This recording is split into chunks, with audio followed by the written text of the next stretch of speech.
A newborn was nearly thrown away as medical waste before the nurse heard a faint cry.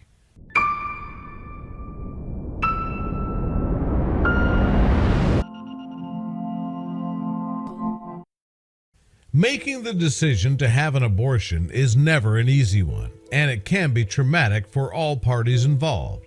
However, usually after the operation is completed, that's the end of it.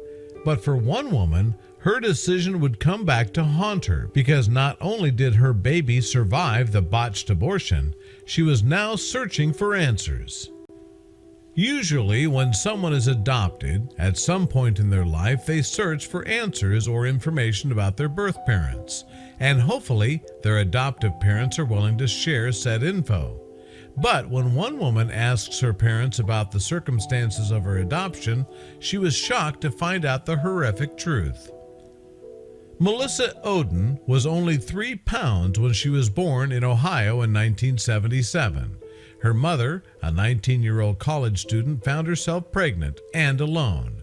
The young woman was nearly 8 months pregnant with Melissa when she decided to go to the hospital for a saline solution abortion.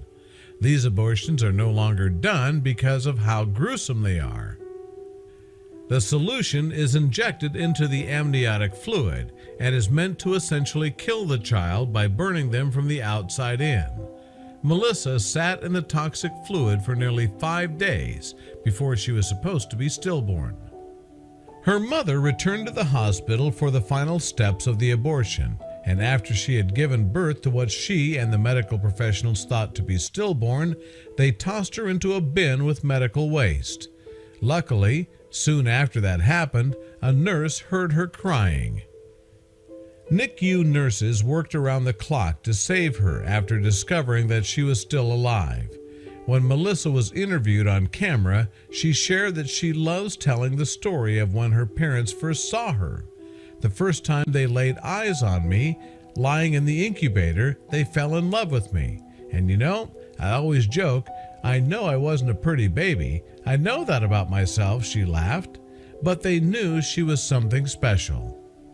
In the same interview, Melissa expresses how important she thinks it is that we think about the children behind the statistics, and that she is what many other children would look like if they were given the chance to live. It's not a statistic. It's not just a choice. It's not just a right. It's a human being, she said. Melissa is now a master's level social worker who actively campaigns against Planned Parenthood and against future funding of abortion clinics. But before she found her calling, she struggled with self-acceptance and self-love, something that affected her for years, starting at the tender age of 14. It was then that she spiraled down into what she calls the unholy trinity of sex, alcohol, and bulimia. To rid her life of all unhealthy habits, she decided to get in touch with her spiritual side. In her words, she turned to the grace of God, which helped her through her most difficult times. She said she started to focus on being grateful for the life she was given. When she dove a little deeper into why her mother tried to have an abortion, she was shocked at what she discovered. Due to Melissa's biological mother being the tender age of 19, her mother thought it was best to get rid of the child and forced her to have the abortion. This fact stunned Melissa, and she now knew her birth mother didn't have a choice in the matter and must have gone through extreme trauma just like her. But how could she just ignore the fact that Melissa was born alive?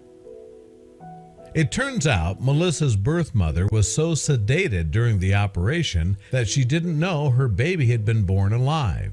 Amidst the chaos, her birth mother wasn't notified. Later in life, Melissa desperately searched for her birth mother as she wanted to know her side of the story. Today, Melissa is a wife, a mother, a devout Catholic, and an author. She published a memoir entitled "You Carried Me," detailing her life, story, and why she's a pro-life advocate. Melissa said although she had tensions towards her birth mother and searched for 17 years for her, having her own children softened her heart. "I've always loved her, But my love for her deepens year after year, Melissa said when speaking of her birth mother, and not just because the circumstances of her life and mine are now different. I know the truth about how she was forced into that abortion, but I think the older I get, the more I learn how to love people and to respect them for who they are, she continued.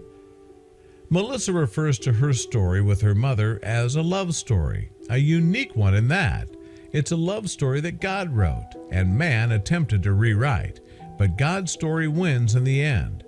The two spent 2 years communicating before meeting, telling secrets and learning to trust each other. Melissa said that when the two met, it was everything I could have ever expected and more. Her mother spent 36 years believing Melissa had died that day and had trouble suffering from grief and guilt over the experience. Her mother never had any other children, but was elated to find out about Melissa.